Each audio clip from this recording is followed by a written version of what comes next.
नमस्कार, आप देख रहे हैं दूरदर्शन किसान। मैं हूं मोनालिसा। स्वागत है आपका हमारे खास कार्यक्रम वाद संवाद के एक बहुत ही खास शो में।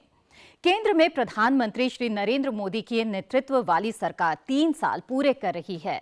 इन 3 सालों में बहुत कुछ हुआ, पर आज हम बात करेंगे कृषि शिक्षा की। किसी भी देश की तरक्की तभी हो सकती है जब उसके नागरिक ज्ञान और कौशल से युक्त हों। हमारे विश्वविद्यालय, महाविद्यालय और तकनीकी प्रौद्योगिकी संस्थान ये काम न केवल बखूबी कर रहे हैं, बल्कि पहले से भी बेहतर कर रहे हैं। भारत किसानों का देश है और देश की करीब 60% आबादी खेती किसानी से किसी न किसी रूप में जुड़ी है। इस हिसाब से खेती से जुड़ी शिक्षा की भूमिका बहुत बड़ी है। इन्हीं शिक्षण संस्थानों ने हरित क्रांति को दिशा दी। यहाँ हुए नए नए शोधों ने कृषि के क्षेत्र में कमाल किया।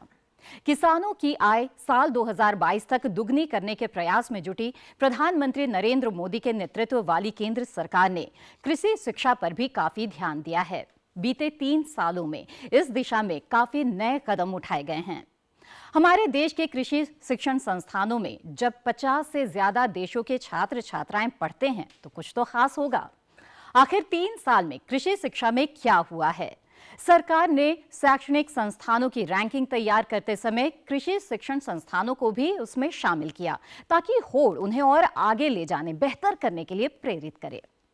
आज 3 साल कृषि शिक्षा का हाल पर वाद संवाद करने रैंकिंग में उच्च स्थान प्राप्त करने वाले 4 संस्थानों में से 3 के प्रतिनिधि हमारे साथ हैं। भारतीय कृषि अनुसंधान संस्थान के dean doctor R K. Jain, Tamil Nadu agriculture university के समन्वयक डॉक्टर विलायनूर राममूर्ति, आनंद कृषि विश्वविद्यालय गुजरात के कुलपति डॉक्टर एन.सी. पटेल और कृषि शिक्षा का संचालन करने वाले सर्वोच्च संस्थान भारतीय कृषि अनुसंधान परिषद के उप महानिदेशक शिक्षा डॉक्टर नरेंद्र सिंह राठौर। आप सभी का दूरदर्शन किसान पर स्वागत है। इनके साथ ही स्वागत है कृषि शिक्षा के सबसे बड़े और यशस्वी संस्थान भारतीय कृषि अनुसंधान संस्थान के छात्रों का। तो वाद संवाद शुरू करने से पहले आइए देखते हैं ये रिपोर्ट।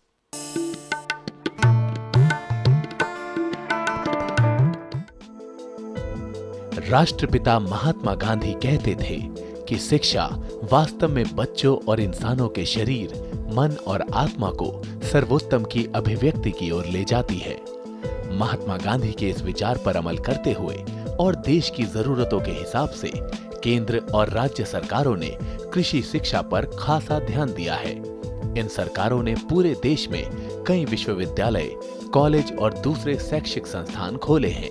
इन संस्थानों के लिए भारतीय कृषि अनुसंधान परिषद यानी ICAR का गठन 1929 में किया गया। ये परिषद बागवानी, मछली पालन और पशु विज्ञान सहित कृषि के क्षेत्र में समन्वय, मार्गदर्शन, अनुसंधान प्रबंधन एवं शिक्षा के लिए सर्वोच्च निकाय है। ये देश भर में फैले 101 भारतीय कृषि अनुसंधान संस्थानों और 71 कृषि विश्वविद्यालयों पर नियंत्रण रखती है।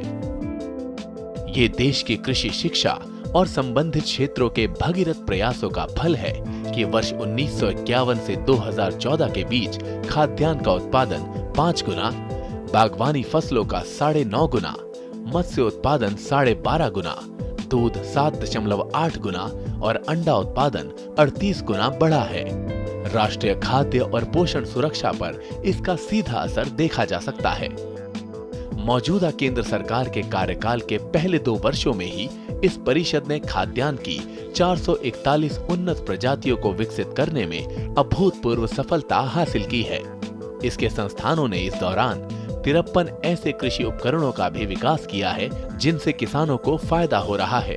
केंद्र सरकार ने बिहार के समस्तीपुर में बने राजेंद्र प्रसाद कृषि विश्वविद्यालय को केंद्रीय कृषि विश्वविद्यालय का दर्जा दिया है और सरकार ने कृषि शिक्षा की गुणवत्ता में सुधार के लिए दिशा निर्देश भी जारी कर दिए हैं।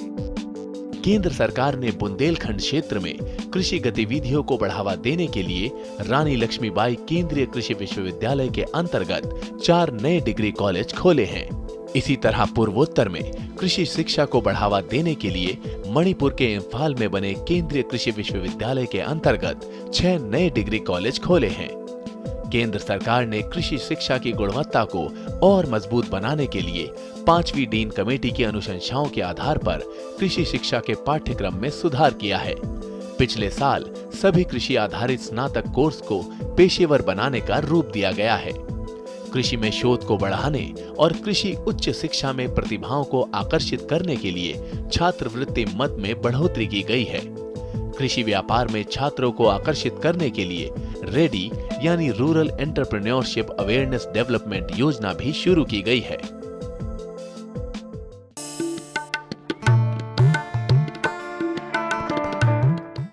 तो अभी आपने रिपोर्ट देखी। इन 3 सालों में कृषि शिक्षा और शोध की दिशा में बहुत कुछ हुआ है और हो रहा है। आइए इस पर चर्चा की शुरुआत करते हैं भारतीय कृषि अनुसंधान परिषद के उप महानिदेशक डॉक्टर नरेंद्र सिंह राठौर से। डॉक्टर राठौर, कृषि शिक्षा और शोध के बजट को अगर हम देखें तो बीते 3 सालों में 26% इसमें इजाफा हुआ है और 6,800 करोड़ रुपए इसका बजट हो गया है। ये आंकड़े क्या बता रहे हैं? ये आंकड़े बता रहे हैं कि भारत सरकार कृषि शिक्षा के लिए कितनी तत्पर है जी। और ये बता रहे हैं कि हमारे भारत देश में बहुत तरह की शिक्षा उपलब्ध है और कृषि शिक्षा किसी भी हद में किसी भी तरीके से कहीं भी कम नहीं है। और इसलिए हमारा ये प्रयत्न रहा है कि ज़्यादा से ज़्यादा धन संपत्ति इस शिक्षा की तरफ केंद्रित की जाए, जिससे कि हमारा देश में कृषि शिक्षा की तरफ अच्छे छात्रों का भी आवागम रहे और उसके साथ साथ हम इतना अच्छा संसाधन जुटा लें जिससे कि हम विश्व में प्रथम स्थान पर रहें। एक यही सोच के ये बजट बढ़ाया गया है। बिल्कुल। और ऐसे में इन 3 सालों में कृषि शिक्षा के क्षेत्र में क्या कुछ मुख्य बदलाव आए हैं? सबसे पहले तो ये क्या कोशिश की गई है कि हमारी जो कृषि शिक्षा है उसमें हमारे 11 ऐसे अलग अलग शिक्षा के क्षेत्र हैं, जिसमें एग्रीकल्चर है, हॉर्टिकल्चर है, फॉरेस्ट्री है, एग्रीकल्चर इंजीनियरिंग है, डेयरी टेक्नोलॉजी है, फूड टेक्नोलॉजी है, बायोटेक्नोलॉजी है। होम साइंस के स्थान पर हमने कम्युनिटी साइंस कर दिया है, साथ में फिशरी है, वेटनरी एजुकेशन है। इन सब 11 जो डिसिप्लिन हैं हमारे, इन 11 डिसिप्लिन के में ये कोशिश की गई है कि क्योंकि हमने व्यावसायिक शिक्षा घोषित की है और जब ये व्यावसायिक शिक्षा हो जाएगी तो हमारे को ज़रूरत है एक नए पाठ्यक्रम की, हमें ज़रूरत है नए संसाधन की और हमें ज़रूरत है कि हम किस तरह से आगे बढ़ सकें। तो पाठ्यक्रम भी एक बिल्कुल नए तरीके से किया गया है। मुझे बड़ी खुशी है ये बताते हुए कि हमने पाठ्यक्रम में 4 मुख्य चीज़ों का ध्यान में रखा है। सबसे पहले तो ये रखा है कि ट्रेडिशनली हम क्या थे एग्रीकल्चर में। अभी आपने संदेश में भी बताया कि हमने अन्न उत्पादन में 5.5 गुना हमने बढ़ाया, इसी तरह मिल्क उत्पादन। ट्रेडिशनली हम क्या थे। दूसरा हमने जो कंपोनेंट इसमें ऐड किया है नई शिक्षा प्रणाली में, वो किया गया है कि टेक्नोलॉजी में हम कैसे रहें। हमारे भारत देश में कृषि शिक्षा में क्या टेक्नोलॉजी उपलब्ध है और विश्व स्तर पर क्या टेक्नोलॉजी उपलब्ध है, वो किया गया है। और तीसरा चीज़ हमने जो केंद्रित की गई है वो ये की गई है कि हम छात्रों को कैसे उनका टैलेंट बढ़ाएं और उसके दिशा में हमने काफ़ी नए कोर्सेज का भी समावेश किया है। इस दिशा में क्या कुछ नया हुआ है ये हम आगे आपसे जानेंगे, लेकिन इस बीच डॉक्टर आर के जैन से हम जान लेते हैं, जो भारतीय कृषि अनुसंधान संस्थान जैसे नामी कृषि शिक्षा और शोध संस्थान के डीन हैं। ये बताएं डॉक्टर जैन कि इन 3 सालों में हमारे संस्थानों ने कृषि के क्षेत्र में क्या कुछ योगदान दिया है? अगर हमें एक्सेलेंस को भी बढ़ाना है तो लेकिन एक्सेलेंस बढ़ाने के साथ साथ रेलेवेंस भी होना चाहिए। बिल्कुल। उसके लिए एक्सपीरियंशियल लर्निंग का प्रोग्राम हर एक कृषि संस्थान में इंट्रोड्यूस किया गया। दूसरा ये सबसे 3 सालों में किया गया है कि जो हमारा यूथ है उसको कृषि शिक्षा में कैसे अट्रैक्ट किया जाए जी। और उन यूथ को कृषि शिक्षा में अट्रैक्ट करने के लिए जैसे कि सुभाष चंद्र फेलोशिप का वो किया गया, उसी हिसाब से ये भी देखा गया कि जैसे DST साइंस में स्टूडेंट्स को अट्रैक्ट करने के लिए इंस्पायर फेलोशिप करती है, कृषि शिक्षा में स्टूडेंट्स को अट्रैक्ट करने के लिए एस्पायर फेलोशिप का भी प्रोविजन किया जाना सोचा गया है। तो ये कुछ ऐसे मुद्दे हैं जिस पर कि काफ़ी ध्यान दिया गया है पिछले 3 सालों में। जी बिल्कुल। जो कृषि क्षेत्र है उसमें किस तरह का कृषि शिक्षा और शोध का योगदान होता है, इस पर थोड़ी सी रोशनी डाले। मैं चाहूंगी कि डॉक्टर राममूर्ति आप इसको थोड़ा विस्तार से हमें समझाएं कि क्यों इतना महत्वपूर्ण है कृषि शिक्षा और शोध पर ध्यान दिया जाना, अगर किसानों की आय अगले 5 साल में दुगनी करने का लक्ष्य रखा गया हो तो। अगर कृषि शिक्षा को बढ़ावा देने में हमारे देश का ये योगदान है कि जब तक हम कृषि शिक्षा को जो है ग्रामीण लेवल पे लेने जाएं और जो भी किसान हैं उनकी जो ज़रूरत की उसकी रेलेवेंट नए बनाए जाएं कि हमारे जो है 3 साल में इतने इसमें बहुत सारे चेंजेस हुए हैं। और किसानों को ज़रूरत को देख के उसके हिसाब से तमिलनाडु एग्रीकल्चर यूनिवर्सिटी ने बहुत सारे चेंजेस किए। और सीड इंडस्ट्री की जो है उनकी ज़रूरत है, तो जो किसानों को सीड की ज़रूरत है उसमें क्या उन्नति कर सकते हैं, उसके भी मॉलिक्यूलर ब्रीडिंग करके एक नया कोर्स स्टार्ट किया है।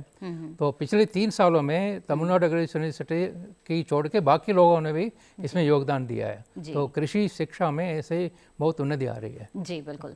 डॉक्टर पटेल, आप भी बताएं कि आनंद विश्वविद्यालय में ऐसे किस तरह के शोध कार्य किए गए हैं कि कृषि के क्षेत्र में इसने महत्वपूर्ण भूमिका निभाई हो। आनंद कृषि विश्वविद्यालय 9 डिस्ट्रिक्ट में काम कर रहा है जी। और खास करके कृषि यूनिवर्सिटी में जो है शिक्षा के साथ साथ में संशोधन भी बहुत महत्वपूर्ण है। तो आने वाले दिनों में जो हमारी ज़रूरत है कि ऑर्गेनिक फार्मिंग को आगे बढ़ाया जाए, उसके लिए आनंद कृषि विश्वविद्यालय ने बायो फर्टिलाइजर्स, जब हमारे माननीय प्रधानमंत्री जब गुजरात में थे मुख्यमंत्री, तब शुरू किया था। और वो आजकल बड़े पैमाने पे Gujarat agro industries, Gujarat state fertiliser company वो बेच रहे हैं। और यूनिवर्सिटी इसमें आगे एक नया वो लेके आई है बायो कंसोर्टिया, कि जिसमें नाइट्रोजन, फास्फोरस और पोटाश दोनों, मतलब तीनों जो मैक्रो न्यूट्रिएंट्स हैं ज़मीन में मिले, ज़मीन का स्वास्थ्य अच्छा रहे। और ज़मीन का जो सॉइल हेल्थ कार्ड का जो हमारे प्रधानमंत्री की जो आजकल पूरे देश में वो प्रचार हो रहा है, उनकी जो योजना थी वो ओरिजिनली गुजरात सरकार जब वो मुख्यमंत्री थे तब और आनंद कृषि विश्वविद्यालय साथ में मिलके ये शुरू की थी। और ये प्रोग्राम इतना ज़रूरी और महत्वपूर्ण हो गया है ज़मीन की स्वास्थ्य सुधारने के लिए, उसको मेंटेन रखने के लिए, और आज वो पूरे देश में चल रहा है। उसके साथ साथ में तीसरी जो बात मैं बताना चाहूँगा कि वेराइटीज में बायोटेक्नोलॉजी और इनका ब्रीडिंग प्रोग्राम्स को लेके काफ़ी संशोधन हो रहा है।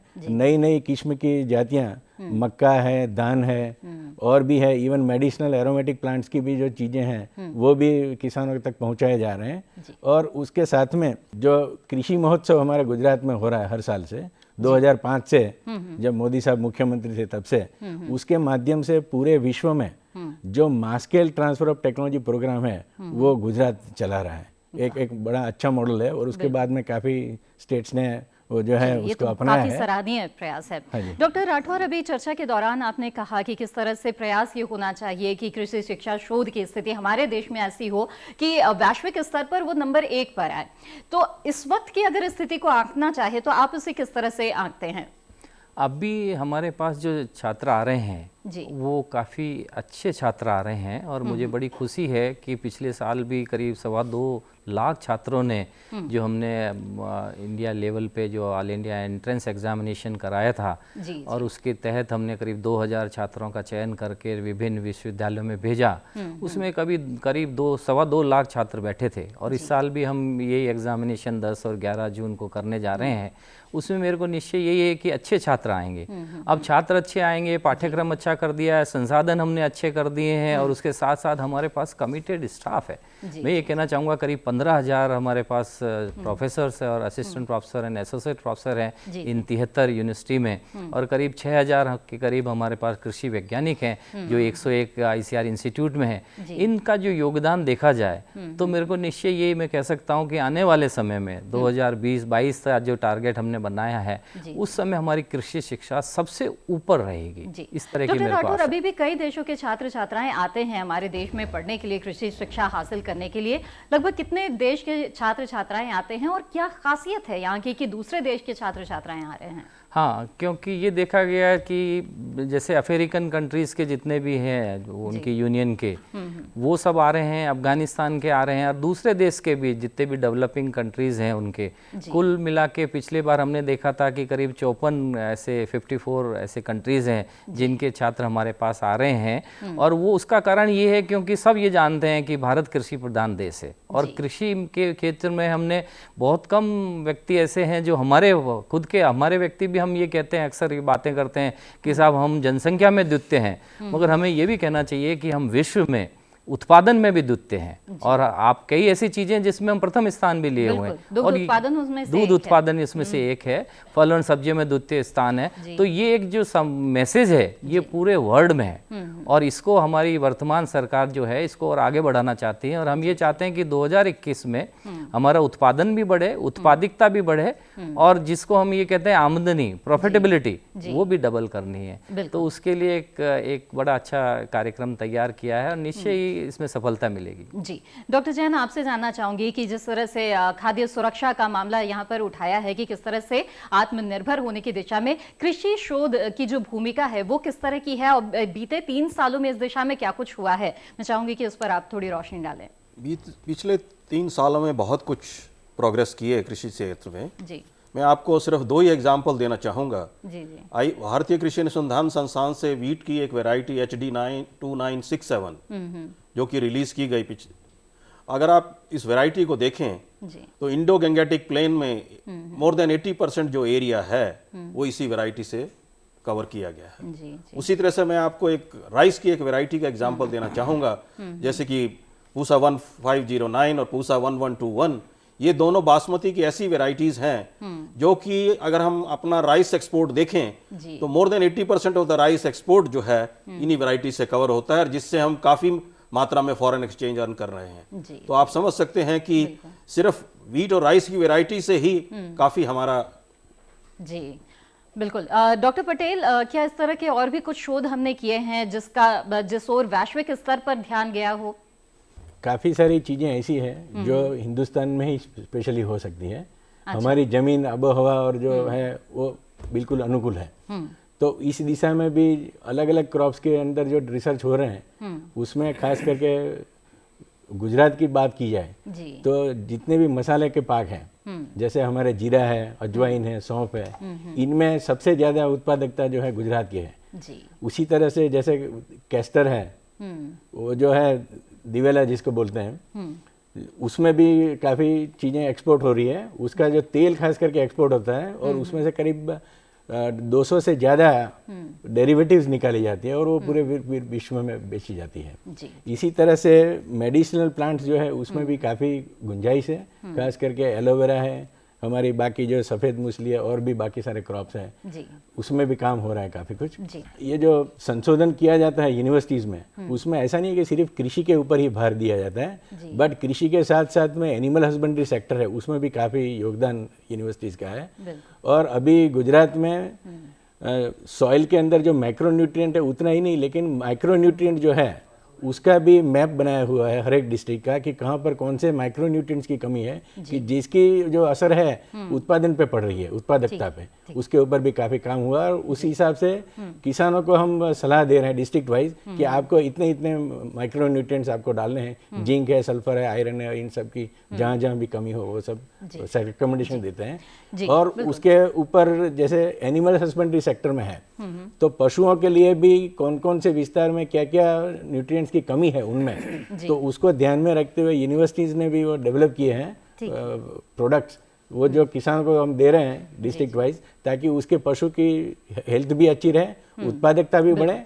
अब दक्षिण की क्या स्थिति है इसके बारे में भी जान लेते हैं। डॉक्टर राममूर्ति, ये बताएं कि दक्षिण के जो कृषि विश्वविद्यालय संस्थान है उनमें किस तरह के शोध हो रहे हैं जिससे कृषि क्षेत्र में कुछ खास बदलाव आए हों बीते 3 सालों में? खास करके तमिलनाडु एग्रीकल्चर यूनिवर्सिटी में बायोटेक्नोलॉजी और नैनो टेक्नोलॉजी में बहुत सारे शोध हो रहे हैं। जी जी। और खास करके जो मॉलिकुलर ब्रीडिंग के ऊपर और इसको कैसे अपनाएं, जो नया वैरायटी डेवलप करने में, उसमें बहुत सारे, और ना इसके अलावा बाकी भी रूरल बैकग्राउंड जो बच्चे आते हैं, स्टूडेंट्स आते हैं, छात्रों को, उनको जो है हम रूरल वर्क एक्सपीरियंस में ले जाते हैं और फार्मर्स के प्रॉब्लम जो है पता करते हैं कि उनसे फीडबैक लेके उनको कैसा वैरायटी चाहिए, तो उसके हिसाब से वहाँ इधर आके शोधशाला में आके बता के कि उसके हिसाब से जो वैरायटीज़ को जो है कॉन्फ़िगर करके नया ब्रीडिंग टेक्निक इस्तेमाल करके वैरायटीज डेवलप करते हैं। जी, जी। और लोकली जो ज़रूरी है डिफरेंट डिस्ट्रिक्ट में, उसके हिसाब से जो है डिफरेंट क्रॉप्स में जो भी तमिलनाडु में ग्रो करते हैं उसमें बहुत सारे रिसर्च हो रहे हैं। जी जी। बिल्कुल, तो इस परिचर्चा में अब तक ये बात सामने आ गई है कि कृषि शोध पर अगर ध्यान दिया जाए, और जिस तरह से ध्यान दिया जा रहा है, बीते 3 सालों में इतने शोध हुए हैं जिसका सीधा सीधा असर जो कृषि उत्पादकता है, उत्पादन है, उसमें उसकी गुणवत्ता पर उसका साफ तौर पे देखा जा रहा है। इसलिए काफी अहम हो जाता है और सरकार का भी ध्यान इसलिए इस ओर काफी ज्यादा है और बजट में भी काफी वृद्धि इसलिए की गई है। बहरहाल और क्या कुछ बदलाव हुए हैं इस क्षेत्र में, इस पर हमारी चर्चा जारी रहेगी। फिलहाल वक्त हो गया है एक छोटे से ब्रेक का। ब्रेक के बाद भी जारी रहेगा वाद संवाद, 3 साल कृषि शिक्षा का हाल। बने रहिए दूरदर्शन किसान पर।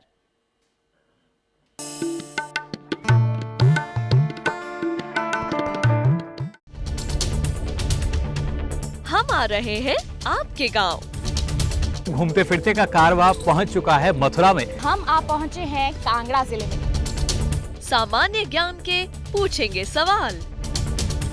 वार्षिक पुष्कर मेला किस राज्य में आयोजित किया जाता है? इनमें से क्या जैविक रूप से नष्ट नहीं होता है? इसके लिए इनके पास 4 ऑप्शंस हैं।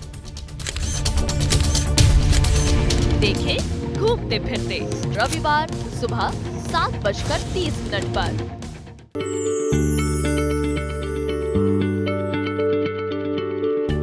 क्या आप किसी बीमारी से परेशान हैं? चाहते हैं डॉक्टर की सलाह? तो हम हैं आपके साथ, बताएंगे आपको जीने की राह। समस्याएं आपकी, समाधान देश के मशहूर विशेषज्ञों के। घर बैठे बात करें देश के जाने माने डॉक्टरों से। हर शनिवार शाम 6 बजे से 7 बजे तक फोन कर डॉक्टरों से करिए सीधी बात। हमारे लाइव प्रोग्राम स्वस्थ किसान में हमारे टोल फ्री नंबर है 1800-113060 और 1800-113061।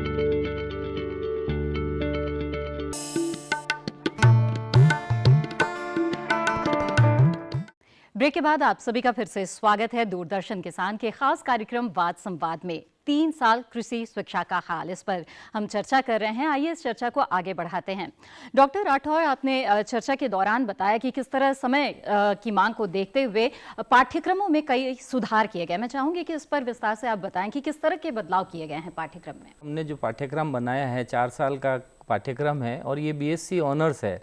अगर वो बीटेक भी है तो वो भी 4 साल का कोर्स है और उसमें कोशिश ये की गई है प्रथम वर्ष में हमने ट्रेडिशनल कोर्सेज जो कि हमारे पारंपरिक रूप से जिस तरह की कृषि के आधारित कोर्सेज है उनका समावेश किया गया है। द्वितीय वर्ष के पाठ्यक्रम में हमने कोशिश ये की गई है किस तरह से नए टेक्नोलॉजी के कोर्सेज जो कि भारत के भी उपयुक्त हैं और भारत में उपलब्ध भी हैं और साथ साथ कुछ अंतर्राष्ट्रीय स्तर पे भी जिस तरह नए कोर्सेज उपलब्ध हैं उनका भी समावेश किया गया है। और तृतीय वर्ष में हमने कोशिश ये की गई है कि हमारे जितने भी छात्र हैं उनका टैलेंट बढ़ाया जाए और उनको नए विज्ञान से परिचय कराया जाए, क्योंकि खेतीबाड़ी में भी आप ये देखा जाए तो कई नए कोर्सेज हैं जिस तरह से कंजर्वेशन एग्रीकल्चर है, प्रिसीजन एग्रीकल्चर है, सेकेंडरी एग्रीकल्चर है, स्पेशलिटी एग्रीकल्चर है, हाईटेक कल्टीवेशन है। तो बहुत सारे ऐसे सब्जेक्ट हैं जिनका कि पहली बार हमने समावेश किया है और कोशिश ये की गई है कि उसमें उसका नॉलेज भी उनको मिले, यानी कि पूर्णता ज्ञान मिले, उसके साथ साथ उसमें स्किल भी मिले,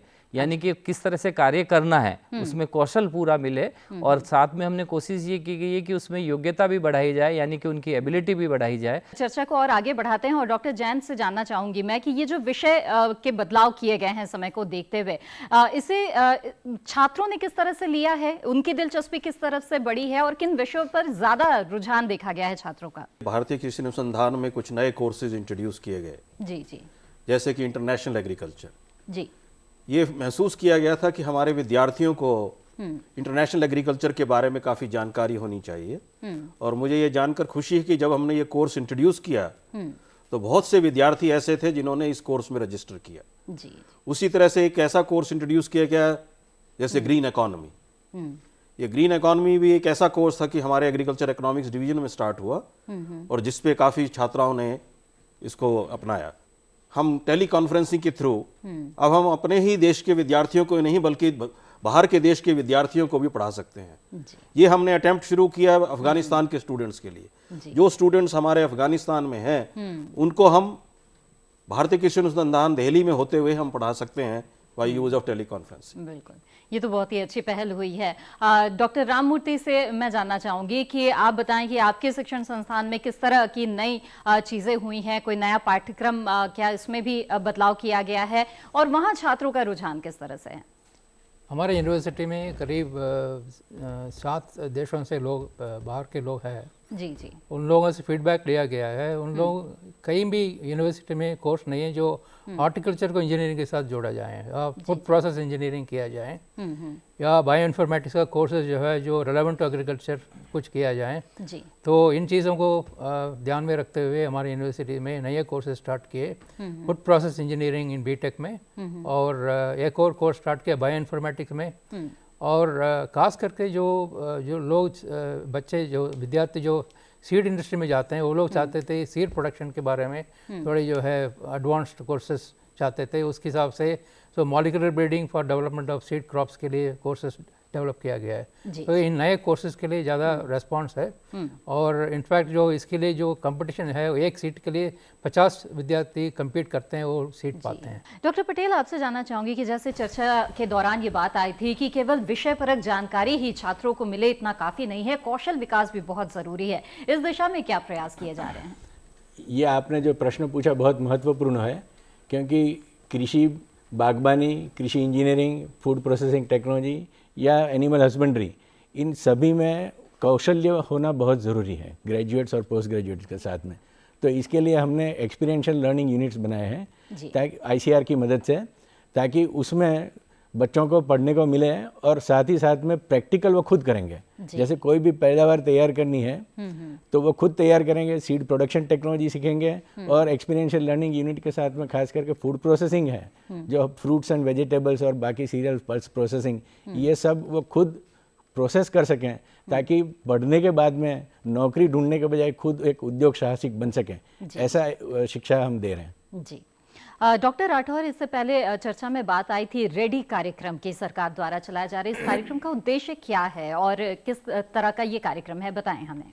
हमारा जो स्नातक स्तर के जो 11 हमारे कोर्सेज हैं, उनके अंतिम वर्ष में हमने ये कोशिश की है कि किस तरह से उद्यमिता को हमारी शिक्षा के साथ जोड़ा जाए, जिससे कि हमारे छात्रों को रोजगार मिले और हमारे छात्र जॉब प्रोवाइडर बने, जॉब सीकर ना बने। ये एक धारणा रखते हुए ये कोशिश ये की गई कि स्टूडेंट रेडी, जैसे रेडी का मतलब होता है ना कि जब रेस में सब खड़े हो जाते हैं तो सबको कहा जाता है रेडी 1 2 3। यही हम हमारे छात्रों को अंतिम वर्ष में कहना चाहते हैं कि आपने फर्स्ट ईयर, सेकेंड ईयर और थर्ड ईयर में बहुत कुछ प्राप्त कर लिया है, अब आप इसको प्रैक्टिकल में कन्वर्ट करें और उद्यमिता को इसके साथ जोड़ें, जिससे कि आगे चलते आप एक सफल उद्यमी बने और रोजगार अपने आप भी प्राप्त करें और दूसरों को भी दें। तो इसमें हमने ये कोशिश की गई है कि पूरे 1 साल का स्टूडेंट रेडी प्रोग्राम किया गया है, और रेडी का भी मतलब जो देखा जाए वो ये है READY, जैसे रूरल एंटरप्रेन्योरशिप अवेयरनेस डेवलपमेंट योजना।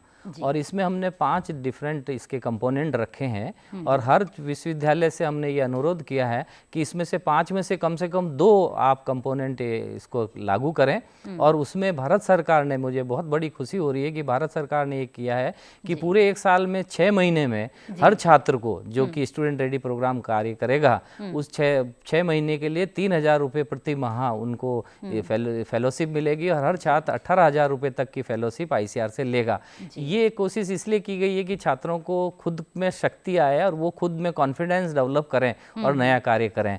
तो पहला जो इसमें कंपोनेंट लिया है वो लिया गया है कि student experiential learning with business mode, और उसके लिए मेरे को मैं कहते हुए बड़ी खुशी हो रही है कि पूरे भारत देश में हमने 426 ऐसे यूनिट बनाई है, और वो विभिन्न हमारी जो 73 जो स्टेट एग्रीकल्चर यूनिवर्सिटी और डीम्ड यूनिवर्सिटीज हैं इनमें बनाई है। और उसमें ये कोशिश की गई है कि छात्र को एक तरह के फैक्ट्री का आभास हो, वो जब अपने कॉलेज जाए और अपने जब वो डिपार्टमेंट में जाएगा तो उसको ये लगे कि मैं फैक्ट्री में आ गया हूँ, और वो वहाँ वो कार्य करे।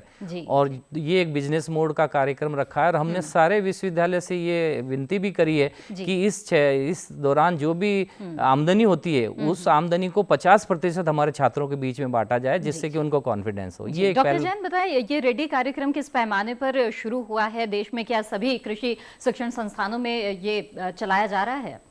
ये जो प्रोग्राम भारतीय कृषि अनुसंधान परिषद ने शुरू किया है, जी, ये जितनी भी ये एग्रीकल्चर यूनिवर्सिटीज़ हैं जिसमें कि अंडर ग्रेजुएट प्रोग्राम है, जी। वहाँ पर इंट्रोड्यूस हो चुका है।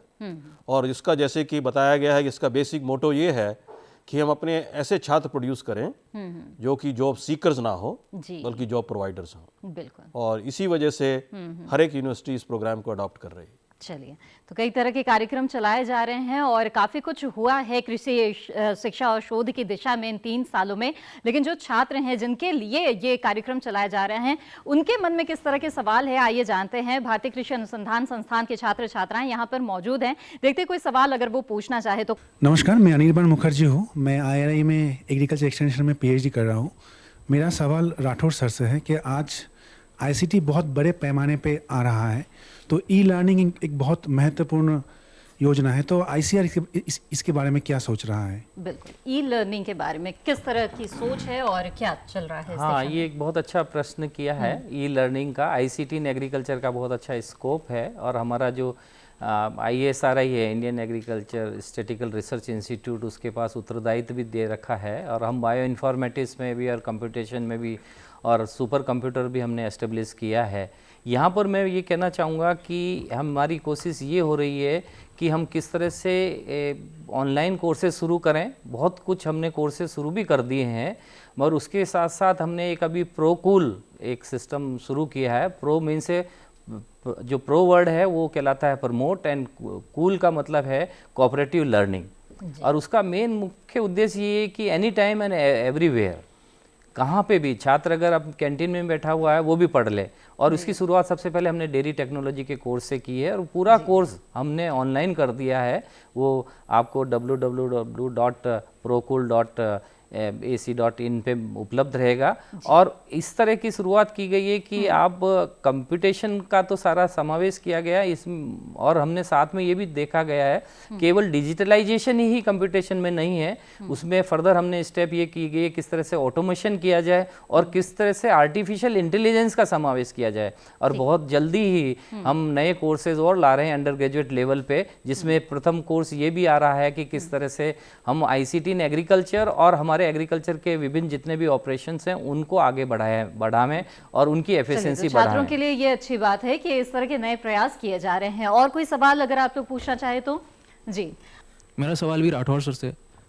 सर, जैसे कि ICR और ICR के संस्थान MSc और PhD छात्रों को फेलोशिप देते हैं, वो फेलोशिप बाकी ऑर्गेनाइजेशन जैसे CSIR, DST और जो इंस्टीट्यूट ऑफ नेशनल इम्पोर्टेंस जो फेलोशिप देती है उनकी अपेक्षा काफ़ी कम है, तो इस बारे में ICR की क्या राय है? हाँ, ये बहुत अच्छा आपका क्वेश्चन है। आप ये देखें कि 70 साल आज़ादी के हो गए, मगर अभी तक भी हमारी जो कृषि शिक्षा थी उसको व्यावसायिक और प्रोफेशनल डिग्री घोषित नहीं किया था।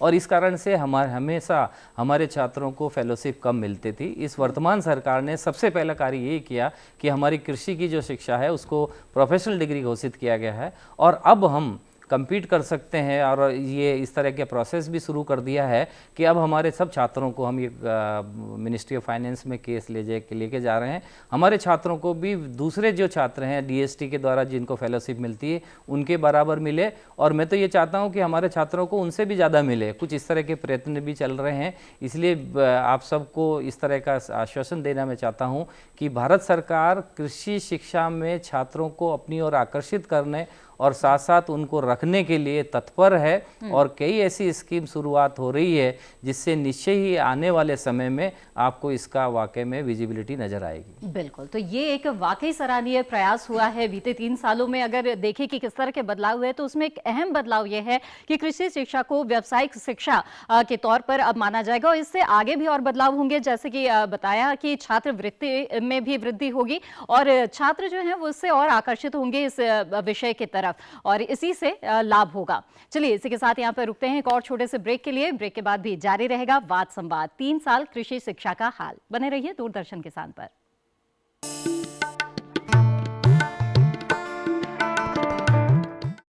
हर गांव पर नजर, हर तकनीक पर पकड़, खबर मौसम की हो या हो हाट बाजार, दिखाएंगे देश की प्रमुख हलचल और खेती किसानी से जुड़ी हर बात।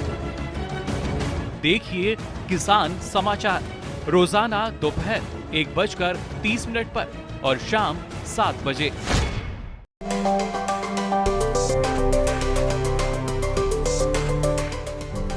मंडियों का हाल,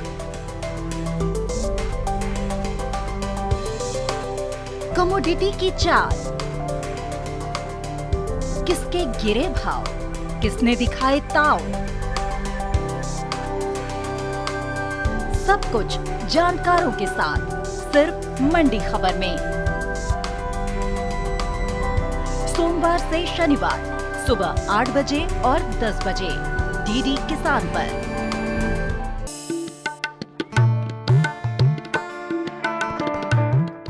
ब्रेक के बाद एक बार फिर से स्वागत है आपका दूरदर्शन किसान के खास कार्यक्रम वाद संवाद में। 3 साल कृषि शिक्षा का हाल, इस विषय पर हम वाद संवाद कर रहे हैं और इस अंतिम दौर में वाद संवाद से पहले आइए देखते हैं ये रिपोर्ट।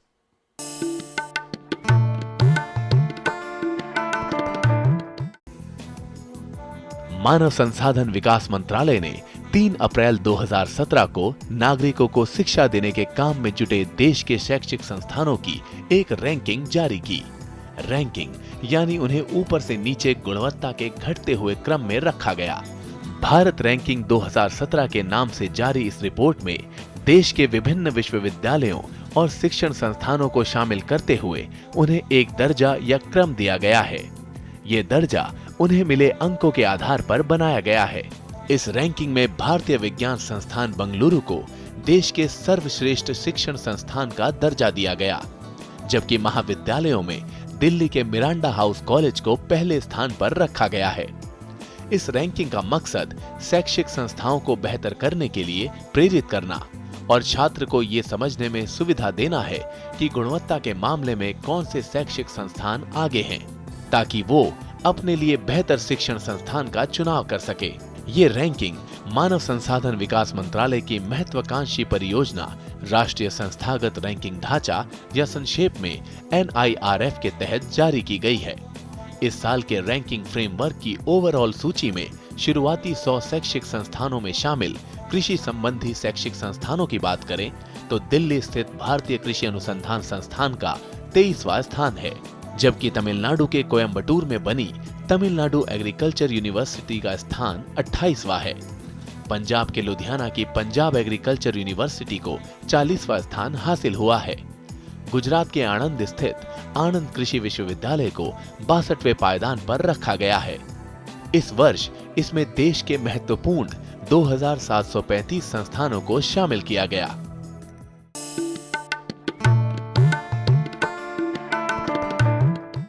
तो अभी आपने रिपोर्ट देखी। थोड़ी देर पहले तक हमने अपनी उपलब्धियों और सफलताओं के बारे में चर्चा की, मगर मामला आधे भरे ग्लास जैसा नजर आ रहा है।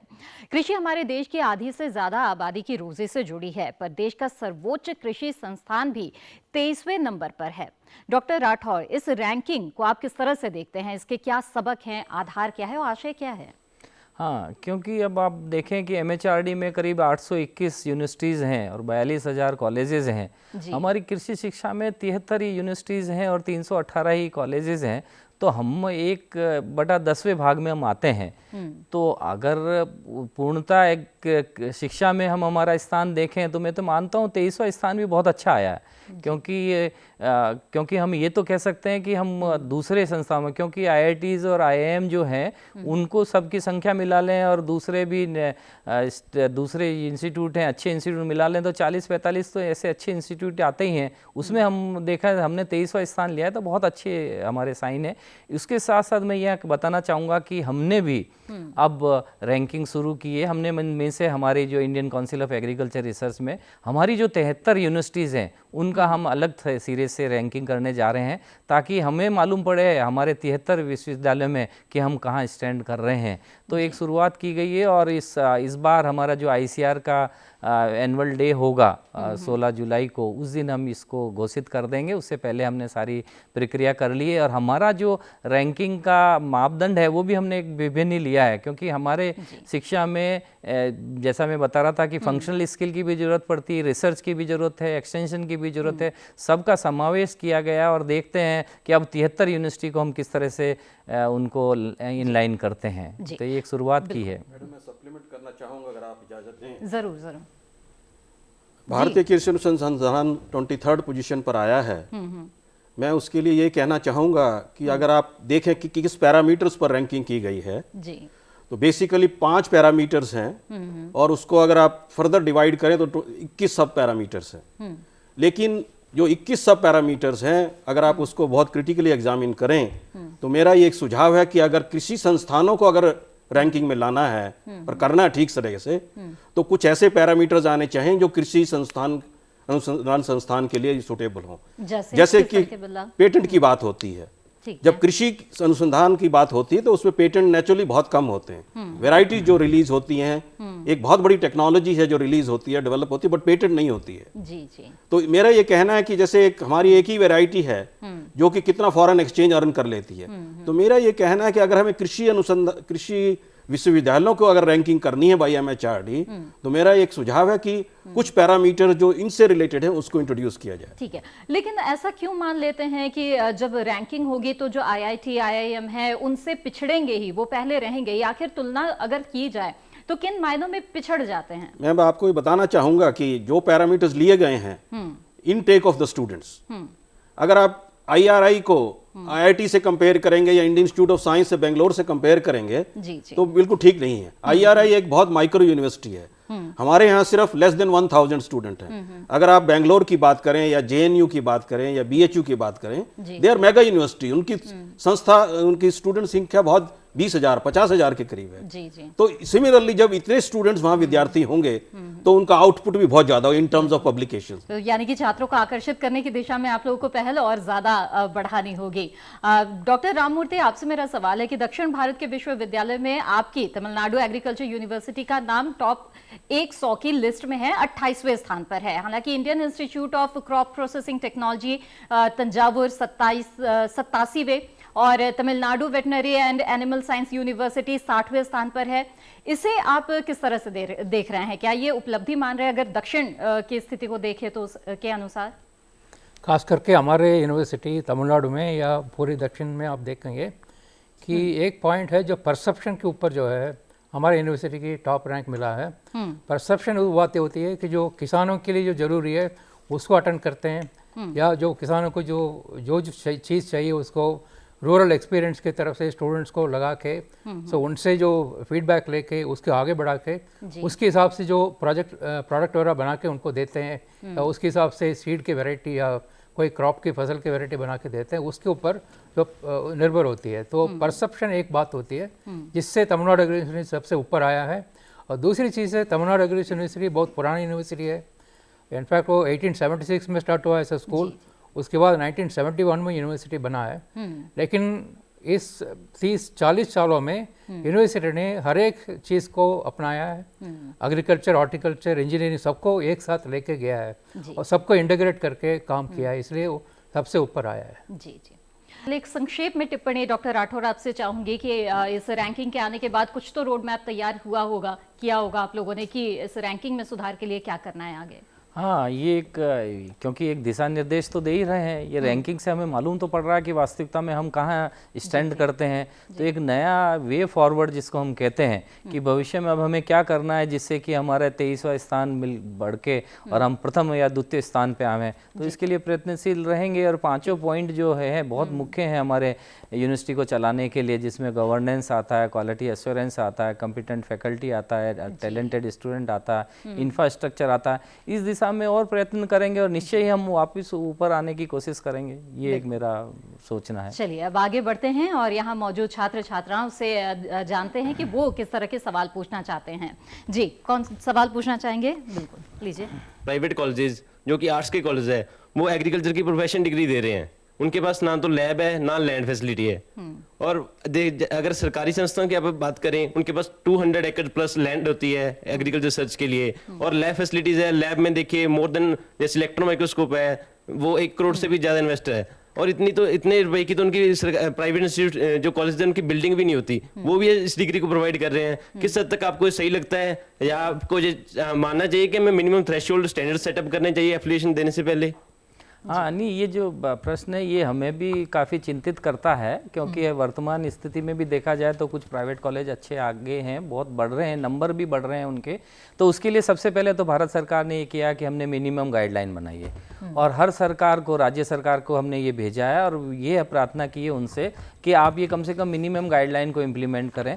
और दूसरा, इस दिशा में भी कार्य कर रहे हैं हमने कोशिश ये करी है कि हमारे मंत्रालय ने कि कुछ इस तरह के एग्जीक्यूटिव डायरेक्टिव्स पास किए जाएं और सारे राज्य सरकार को दिए जाएं कि ताकि कि राज्य सरकार से ये विनती कर सकें कि साहब, क्योंकि ये प्रोफेशनल डिग्री होगी, अब आप ये समझें कि जब प्रोफेशनल डिग्री होगी है तो कोई ना कोई तो उसको रोजगार देने के लिए और उसको सारे संचालित करने के लिए कोई ना कोई तो मंत्रालय होगा, वो कृषि मंत्रालय है। और हमारा भी उत्तरदायित्व जो दिया हुआ वो क्वालिटी एश्योरेंस का दिया हुआ है, क्वालिटी रिफॉर्म का दिया हुआ है। तो इस चीज़ को ध्यान में रखते हुए हम पुनः वापस राज्य सरकार के पास जा रहे हैं और उनसे यही विनती कर रहे हैं कि वो हमारे जो 5 पॉइंट जो चाहिए विश्वविद्यालय रन करने के लिए, उसके ऊपर वो कटिबद्ध रहे और उसको इम्प्लीमेंट करें।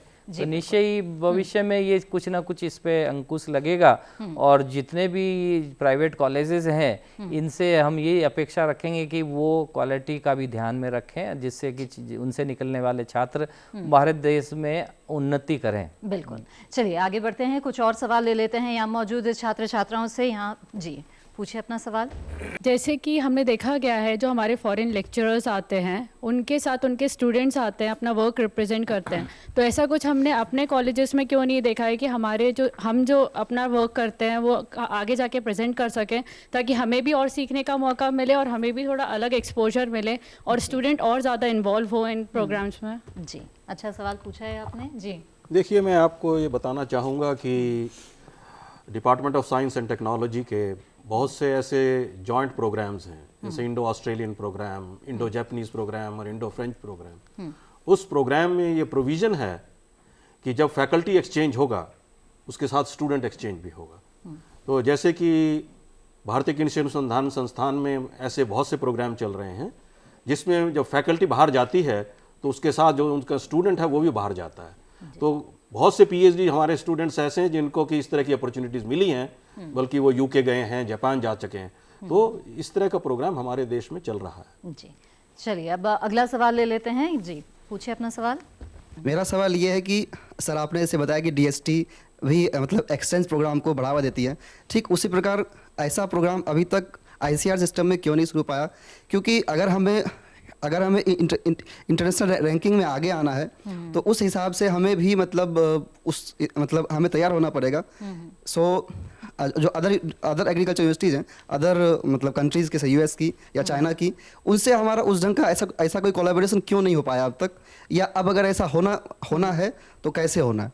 चलिए, ऐसा नहीं है कि सरकार नहीं कर रही है, पिछले 3 साल में बहुत कुछ किया है और अभी वर्तमान में हम ये पिछले 3 साल की उपलब्धियों की बात कर रहे हैं। एक इंग्लिश प्रोवर्ब है, आपने सुनी होगी कि nobody is rich enough to purchase his past, भूल जाएं। और आपको ना अभी सोचना है कि प्लानिंग जो फ्यूचर की होती है वो कल के लिए नहीं है, वो है रिजल्ट आज का। आज आप क्या करेंगे उसका रिजल्ट कल आएगा।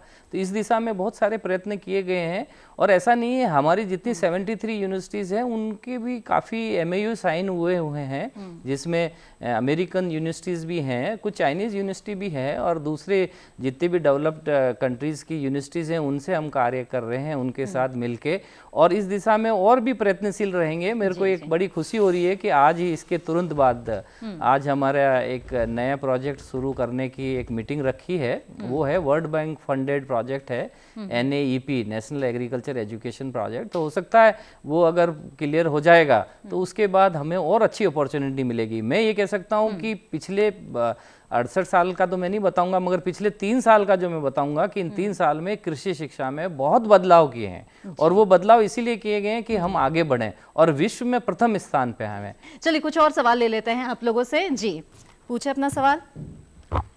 सर मेरा सवाल डॉक्टर राठौड़ से है कि सर जो हमारे माननीय प्रधानमंत्री जी ने जो ये 48 घंटे का डिप्लोमा शुरू किया है जो पेस्टिसाइड लाइसेंस होल्डर्स है, तो आप उसको किस हद तक सही मानते हैं? हाँ, ये बहुत अच्छी शुरुआत की है। देखो हमारे भारत देश में करीब 3.5 से 4 लाख के करीब जो इनपुट डीलर्स हैं और वो एग्रीकल्चर इनपुट देते थे, खाद और दूसरी चीज़ें दे रहे हैं, मगर उनमें देखा गया कि उनको कृषि शिक्षा का नॉलेज नहीं था। इस दिशा में ये कोशिश की गई है ताकि उनको उचित कृषि शिक्षा रहे और ऐसे व्यक्ति जिनके पास बीएससी एग्रीकल्चर और बीएससी साइंस वाले को भी उसमें इंक्लूड किया। ऐसा नहीं है कि बीएससी साइंस को नहीं किया, बीएससी साइंस वाले भी अगर पढ़ा लिखा छात्र होगा तो उसको ज्ञान रहेगा। तो बहुत सी बार अब ये कोशिश भी की गई है कि साहब जो पहले से इनपुट डीलर बने हुए हैं उनको क्या होगा, उनको हम हटा तो नहीं सकते, मगर उनके लिए हमने कोशिश ये की कि उनको भी एक डिप्लोमा दिया जाए और वो कई यूनिवर्सिटी ने शुरू भी कर दिया है। और वो अपने जैसे कोई एक्स यूनिवर्सिटी है किसी एक राज्य को रिप्रेजेंट कर रही है तो उस राज्य में जितने भी इनपुट डीलर हैं उनको ये कहा गया कि आप भी इस कोर्स में इंक्लूड आ जाएं, एनरोल कर लें और आप ये इसका ज्ञान प्राप्त करें। तो एक बहुत अच्छी शुरुआत करी है और उसका मुख्य उद्देश्य ये है कि हमारे किसान भाइयों को उचित शिक्षा मिले, उसको ये मिले कितने कीटनाशक दवा काम में लेनी है, कितनी दवा कब लेनी है, वो सारा ज्ञान रहे। और अन्यथा तो ये देखा गया कि कई जगह हमारे देश में भी कई जगह आपने सुना होगा कि जो एक्सेस मात्रा में हम इंसेक्टिसाइड एंड पेस्टिसाइड डाल रहे हैं उसके गलत इफेक्ट भी आ रहे हैं, वो कहीं ना कहीं अज्ञानता के कारण आ रहे हैं। इसलिए ज्ञान पूर्ण सही दिशा में दिया जाए उसकी एक शुरुआत की गई है और एक बहुत अच्छा कोर्स शुरू किया है। मैं ऐड करना चाहूँगा अगर आप इजाज़त दें। जी डॉक्टर जैन। जैसे मेडिसिन को बेचने के लिए डिप्लोमा इन फार्मेसी होना जरूरी है, उसी तरह से अगर आपको पेस्टिसाइड और बायो पेस्टिसाइड बेचना है तो उसके लिए एक बहुत ही अच्छी शुरुआत है कि उनको जानकारी होनी चाहिए। बिल्कुल। तो मैं तो ये चाहूँगा कि ये बहुत ही ज़रूरी चीज़ है और इसको जितना स्पीडीली हम इम्प्लीमेंट करें बहुत ही अच्छा रहे। चलिए अब आखिरी सवाल यहाँ पर हम ले लेते हैं, जो यहाँ पर छात्र छात्राएं मौजूद हैं। जी पूछिए अपना सवाल। मेरा ये प्रश्न है कि यूपीएससी के through we have different cadres like Indian engineering services, Indian administrative, Indian economics, Indian statistics service, what about Indian agriculture services? अच्छा, देखिए आप भली भांति जानते हैं कि कृषि के लिए हमारे पास एग्रीकल्चरल साइंटिस्ट रिक्रूटमेंट बोर्ड है और ये बोर्ड ही आईसीआर के संस्थानों में साइंटिस्ट की जहाँ ज़रूरत होती है उसके लिए कार्य कर रहा है। तो मैं ये मानना चाहूँगा कि एक इज इक्वलेंट टू यूपीएससी ही है। तो ऐसी मुझे नहीं लगता कि ऐसी नेसेसिटी है कि यूपीएससी के थ्रू एग्रीकल्चर साइंटिस्ट की वो होनी चाहिए। तो ये आईसीआर जो कर रही है बहुत ही अच्छा कार्य कर रही है और मुझे तो लगता है कि इसमें कोई ऐसी चीज़ नहीं है।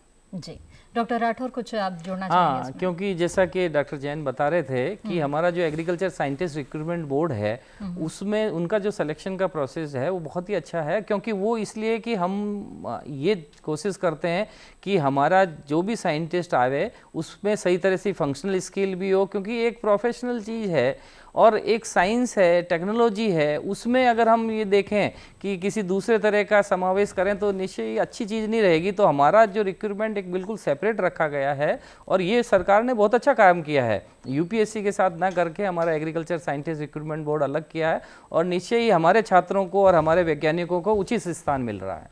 जी चलिए अब एक और सवाल ले लेते हैं यहाँ से। What is the return from an agriculture education research from the investment? बहुत अच्छी बात है। कृषि शिक्षा और संशोधन के ऊपर राज्य और केंद्र सरकार जो पैसे खर्च कर रहे हैं उसका रिटर्न क्या मिल रहा है। तो गुजरात में हमारे चारों कृषि यूनिवर्सिटियों ने मिलकर एक काम किया था और उसमें स्टडी किए जो जो मेजर क्रॉप्स है उसके ऊपर, तो उसका रिटर्न ऑन इन्वेस्टमेंट अगर 1 रुपया निवेश करते ही है राज्य सरकार तो उसके सामने 22 से 75 रुपये तक का रिटर्न मिलता है अलग अलग क्रॉप में। तो एवरेज 1 रुपये के सामने 42 रुपये का हमको मुनाफा मिल रहा है। ये हमारा कैलकुलेशंस है। और कुछ साल पहले डॉक्टर रमेश चंद्र ने भी एक पॉलिसी पेपर वर्कआउट किया था जिसमें बताया कि देश में कृषि शिक्षा और संशोधन में रिसर्च एंड एजुकेशन में जो इन्वेस्टमेंट हो रहा है 1 रुपये के सामने 25 रुपया मिल रहा है देश को। तो इसको देखते हुए आने वाले दिनों में ज़्यादा से ज़्यादा कृषि में इन्वेस्टमेंट हो, ये बहुत ही ज़रूरी है। बिल्कुल, बहुत ही अच्छी बात आपने कही और काश सवाल और जवाब का ये सिलसिला यूं ही चलता रहता, पर समय की कमी के कारण कार्यक्रम यहीं समाप्त करना पड़ेगा। हमारा विश्वास है कि किसानों की आय 2022 तक दुगनी करने में हमारे कृषि शिक्षण संस्थान अपनी सार्थकता साबित करेंगे। प्रधानमंत्री श्री नरेंद्र मोदी के नेतृत्व वाली सरकार ने पिछले 3 साल में कृषि शिक्षा को बढ़ावा देने के लिए काफी कुछ किया है। उसके नतीजे कुछ आए हैं और कुछ आने हैं। तो आज के कार्यक्रम के लिए समय निकालने वाले हमारे सभी मेहमानों का बहुत बहुत आभार छात्र छात्राओं का भी जिन्होंने कार्यक्रम में शिरकत की। इसी के साथ मुझे दीजिए इजाजत। अब अगले सप्ताह मिलते हैं इसी कार्यक्रम में इसी समय। देखते रहिए दूरदर्शन के साथ।